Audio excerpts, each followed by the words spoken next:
Greetings, my name is Michael Miller. This is a Michael Miller trademarked training video out to you, the observer. Thank you for watching. It's intended for Michael Miller Pilates licensed affiliates, the Core New Core, anyone interested in surviving as a Pilates instructor, or utilizing core new tension in their movement.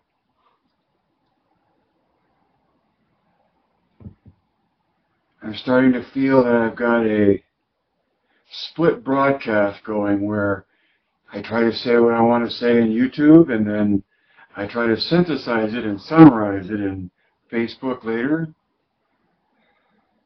And easily, by far and away, my observation is that I do a better job of saying what I want to say here on YouTube first, and end up running out of steam trying to say the same thing with the same focus and vigor as the first time around. So 1, 2, 3, 4. I think I have 4 topics today, and the number 1 topic would be your title. Really, I consider them titles, like the head of a paragraph. It's an outlining. The title is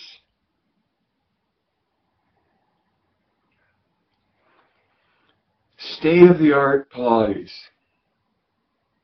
So, state-of-the-art Pilates. And all kinds of questions come to mind just from that statement or those words. I mean, what is state-of-the-art Pilates, and can such a thing exist? See, and that's where poor Pilates. I mean, really, Joe's method in and of itself has been so jerry-rigged into perspectives that matter to those that have them.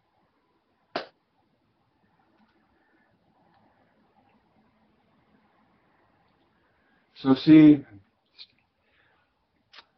as a contrasting collection of words, instead of state-of-the-art Pilates, what about historical reenactments? Can there be such a thing as state-of-the-art Pilates? And to what extent does state-of-the-art Pilates necessarily mean some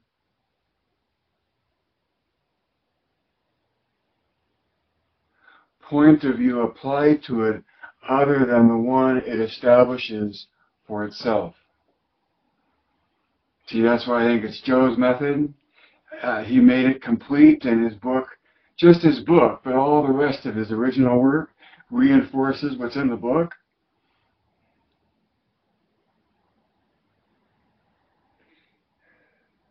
And so, to me, state-of-the-art Pilates is understanding the nature of the ideal within Joe's original work, and not necessarily applying what's there in the ideal to the spectrum of science to metaphysics. Not metaphysics so much, I meant to say mysticism. From science to mysticism as templates that are laid on top of Pilates. My suggestion is, and my point of view is, that there's an ideal within itself that everything else is being applied to or interpreted by. You know, whether you're a brand of Pilates, there's 10,000 brands. We're all the same in it. We all have a point of view, and we're all pressing that point of view out into the world. Hopefully for income. And I just saw where PayPal has a neat place now where you can set up a link that just allows people to send you money. And if I ever get around to putting out an email that would be one of the things on my email. And you can go to PayPal and find out how to do that on your own. So,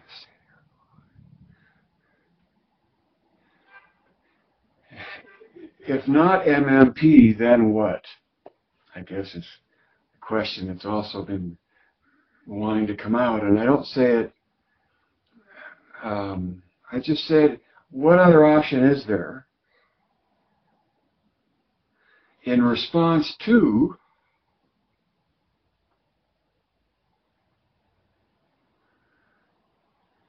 the tsunami of passion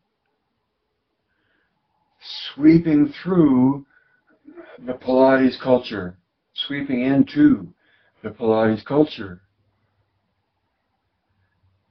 And so for me, in my personal point of view, the aristocratic structure of lineage through somebody that knew Joe is fine, and that works up to a point. But when the whole method of descendancy of the tradition is handed down hierarchically through lineage, established by generations of who told whom, told whom, told whom. See, my point is that the structure, the aristocratic structure, will always be what it is, but for it to actually stay above the fray, it and everyone else, well, everyone in survival will end up coming to whatever makes the most sense and whatever gives the most empowerment, to the extent that the aristocracy would allow that to happen. And, you know, that's just human nature. Everyone wants to protect their own interests and maintain the leverage of their own prestige and their own income streams. Right?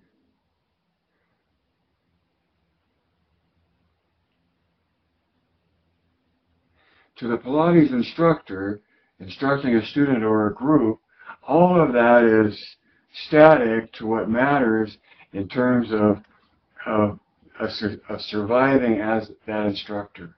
Okay? And so, to some extent, to me, when I look at Pilates, it seems to be a degree of historical reenactment that has a whole spectrum of which seems to match more history than not, to interpretation that has dissolved out of a connection to history altogether. See what I'm saying?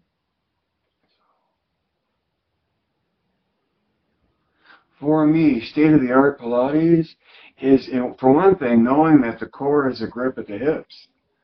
And see, it's like a paradigm shift, because you have to go all in to rotational dynamics within the body, playing off against themselves, to go at all. And that's why I think nobody really wants to go there, because it's much easier to be less specific in your understanding about what it is and what you're doing and why you're doing it. So, what is a historical reenactment? And how would you compare that to what state-of-the-art Pilates might refer to? Is state-of-the-art Pilates exclusively the expression of Joe's original work, his choreography? You know?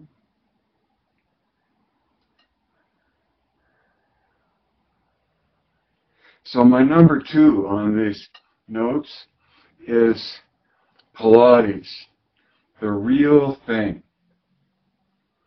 That's like a soft drink commercial, right? And many other things claiming to be the real thing. What is Pilates, the real thing? And is it an annoyance and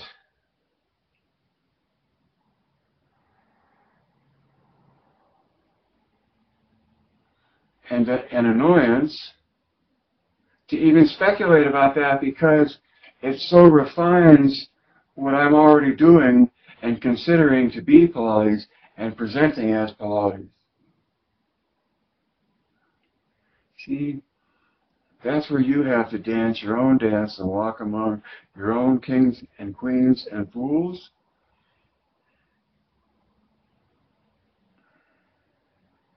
And survive as a Pilates instructor.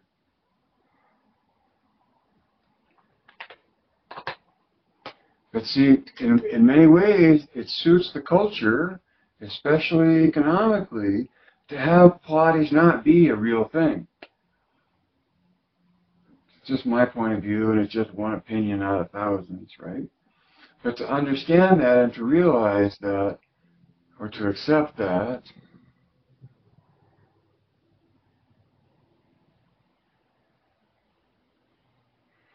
your opinion is determined a lot by which side of the bread is buttered for you and for me and for everybody.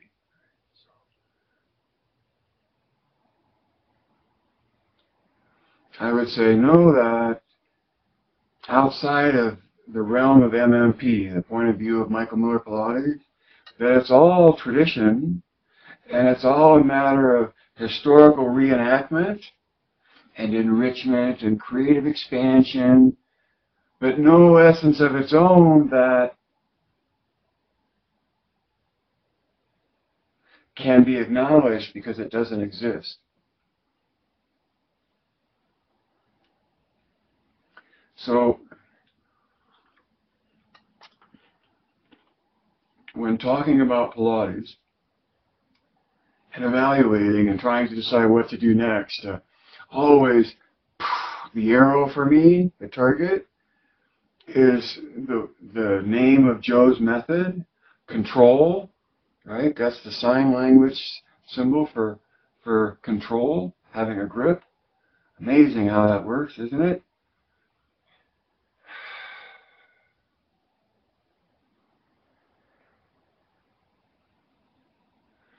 And another source of clarity for me in discussing Pilates always starts with the man himself, because it's his method, it takes his name, and even there, you know, people would say, oh no, it's really not Pilates, it's not his method, because there were other people that he took from, and others deserve more credit for what came out as his name.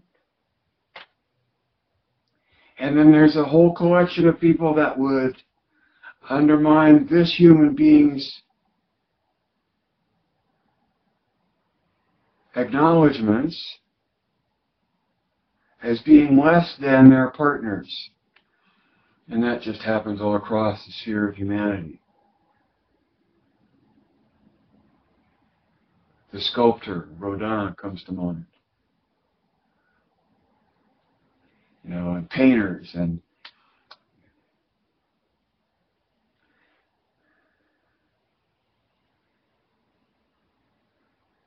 the point being that Pilates, the real thing, is great as long as you're not actually saying that this is what's real about it.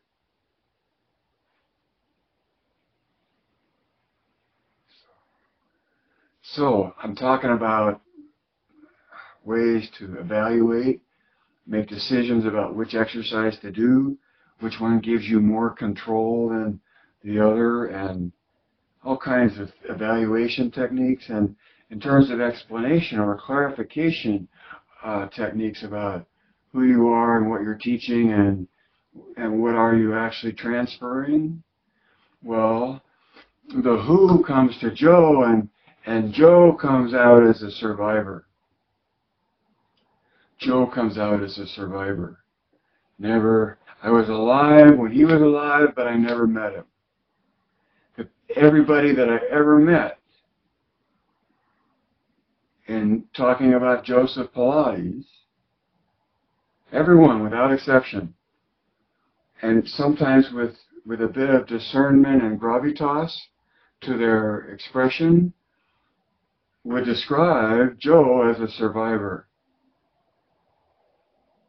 And if you were of his times, it seemed that describing him as such came with the implicit question, do you know what it meant to be a survivor in the circumstances in which he survived? Survivor. And that, as a target or as a lens of clarification, Joe is a survivor. And it's easy to move right from that into, and his method is survival training, because it's conditioning. See, training and conditioning have very similar meanings, it seems, right? Why do you train? Why do you condition? Well, it seems those are different words to achieve the same description of the intent of preparedness. Preparedness.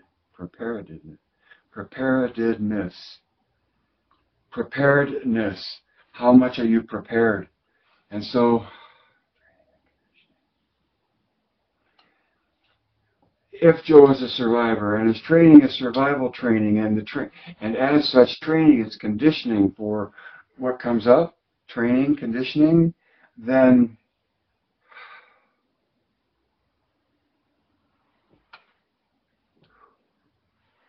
the choreography of his method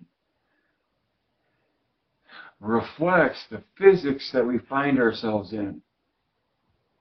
Three-dimensional space, the plane of our body even is organized to be able to go forward and get food and procreate before everybody else gets there. Movement through space to survive. Individually and as a species. The 90-degree plane that takes up the 3D space. Joe's choreography acknowledges, is a salute to the physics that we exist in a fundamental, ideal way, because the movements reflect the ideal nature of the world we find ourselves in. So,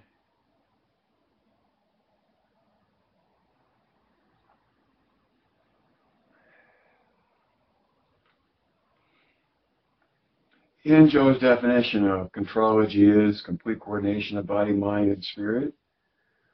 When you look at spirit as the capacity in the human being to observe situational awareness, to be listening, that capacity of spirit or concentration or observation that the human being is capable of gets coordinated with the thinking and the being and the body.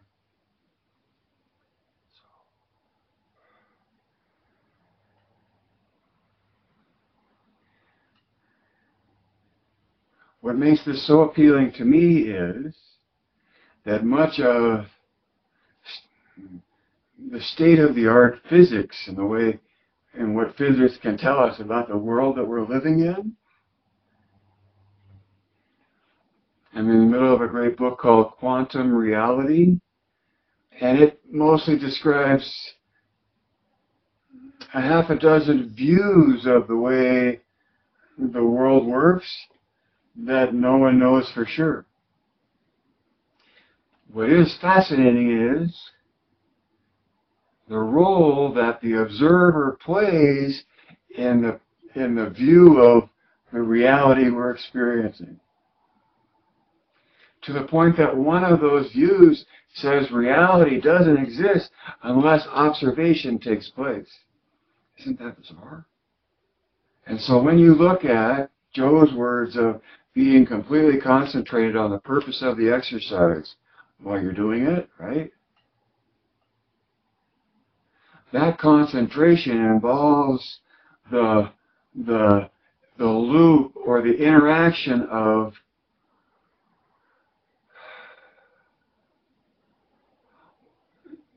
sensation into thinking,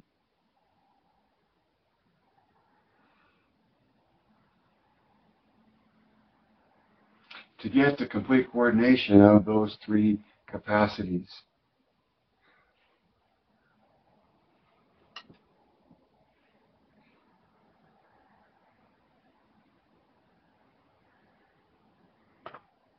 So that what I want to try to say is that state-of-the-art physics holds the observer in high regard, to the point that one exclusive view of the world, of reality, is that if it's not observed, it's not real. And so in the world of MMP and this whole paradigm shift into looking at the ideal within Joe's work takes you into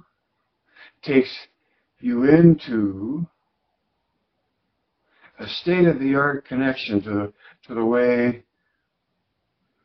the smartest people in the world currently try to understand the world that we're in. And when I link that observer as the spirit we're talking about, in body, mind, and spirit, it makes Pilates a state-of-the-art, in-the-moment reach for an ideal expression in preparation for whatever comes up next.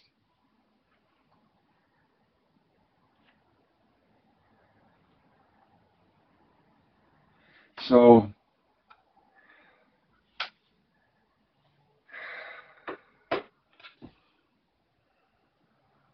tell them what you're going to tell them, and then tell them what you told them. I didn't go through all the titles at the beginning. I guess I could have, should have, would have, maybe will in the Facebook. And then I told you, and then what I told you, I talked about state-of-the-art Pilates, and I compared that to historical recreations. And then I got into talking about Pilates, the real thing, and whether there is a real thing or not, and why it may not ever be acknowledged in the popular culture, but as an instructor, it's important that you understand what's real versus what's not. And that took us to survival and the acknowledgement of the observer and the necessity in the equation of survival. You have to be paying attention. In Pilates, you have to be paying attention when you're doing it. And see, when you're doing it, you're listening to what you sense in your effort, and you're refining your effort based on what you sense. And that is a fait accompli, meaning it's a fact completed when you are listening to what you're sensing and with your mind reaching for a better expression of the effort. That's the simplicity of and the elegance of and the completeness of Joe's method. Straight to you from him. And whatever else you learn about it, and however you take it, in whatever direction, whatever layers you add on top of that, at its essence, that's what it is. And for me, that's been enough, to the point where I haven't been able to turn away from looking at this ideal and saying, oh, can't you see that? More than that, can't you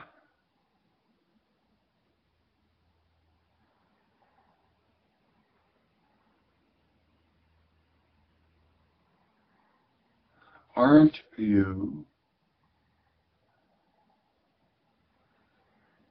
And I guess people are, because there are those that have MMP and core new tension in their back pocket.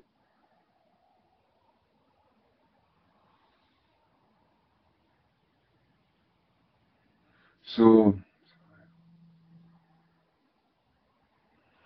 my summary statement is that MMP is the elephant in the room. And MMP is a way of looking at Pilates that is unique, and because of that, it's the elephant in the room versus the way everybody else looks at Pilates.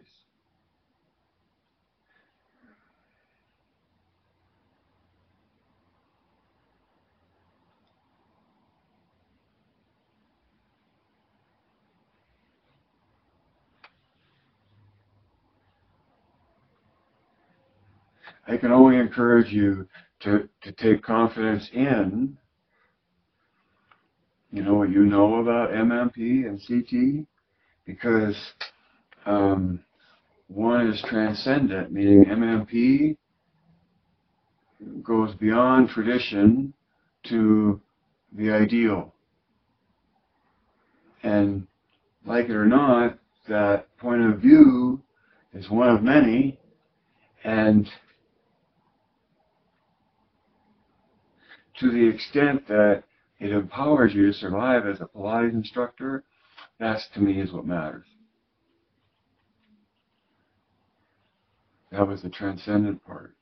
And the oppositional rotation between axes, that's Michael Miller, gift to you, that came from my pursuit of understanding Pilates. But in all of my research and acquisition of original material, Cornu is a thing that I know the story of. I know where it came from. I have successfully established a trademark for it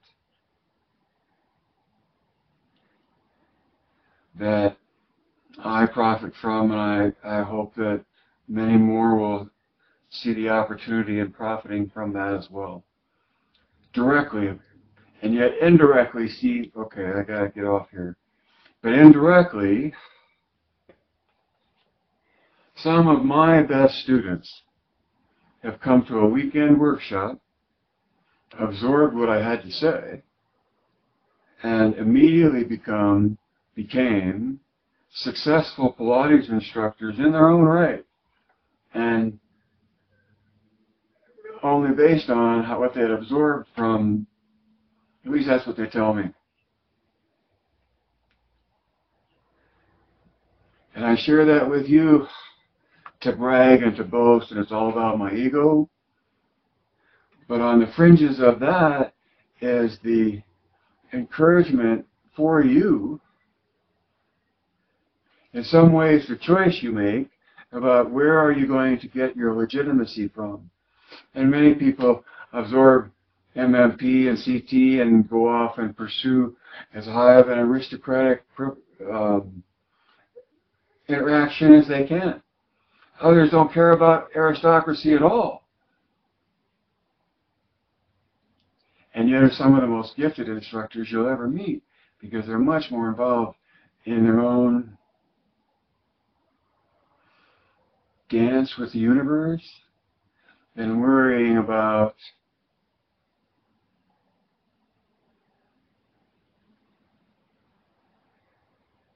other issues.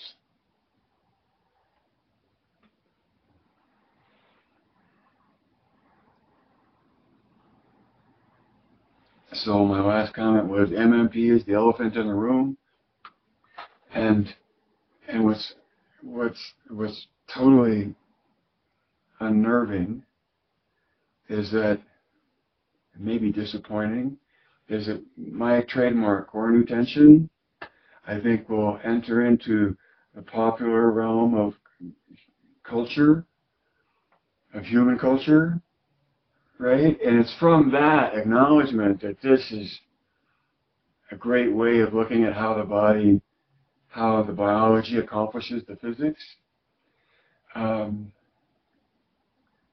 Only then, it seems, will my view of Pilates have any chance of becoming a popular view rather than what it is now.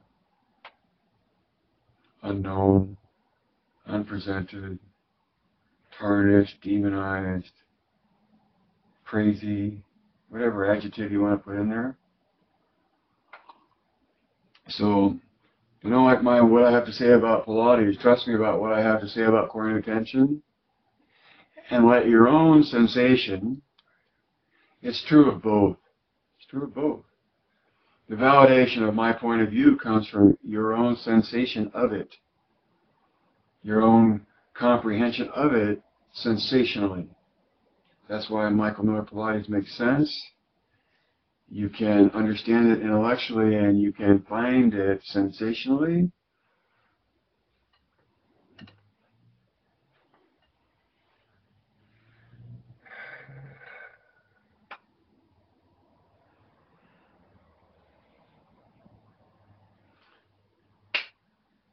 The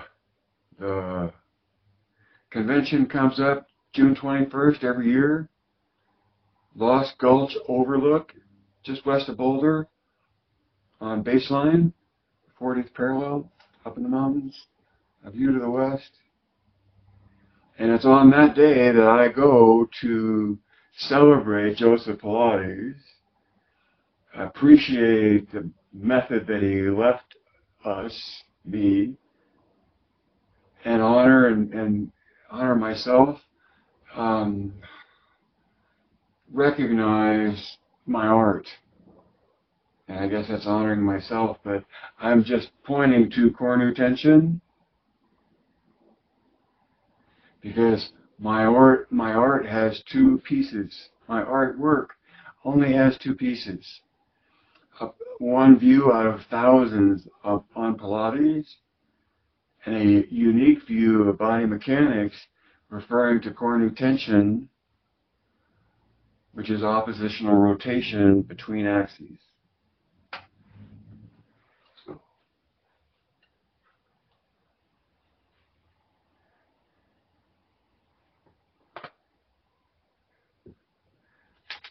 If I could do a better job of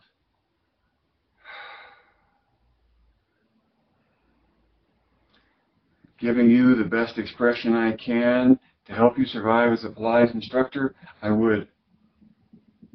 But this is pretty powerful. Live and then recorded. And on YouTube, knowing that we're not seeing who's watching, and having only what I say project, like standing in a spotlight and not being able to see the audience. What a privilege that is. I only had that happen once to me in my life, and I go, oh, acting is like this, where you don't see the audience, you act, and it's a one-way transmission.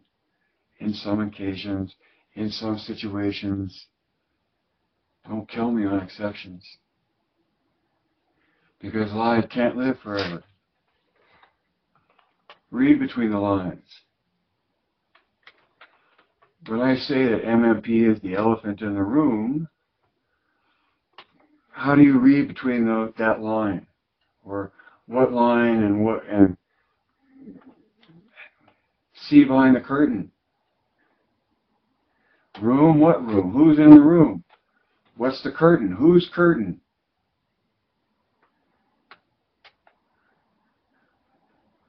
Why is MMP the elephant in the room? Because MMP is an ideal look at Pilates, and that's unique, right?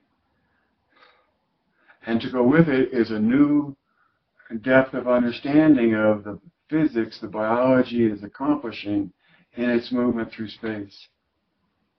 Now, that's just my opinion, but that's as best I can explain it, and you can make of it what you wish. It's up to you to add two and two, right? It's up to you to direct your own thinking. It's up to you to recognize your Geist,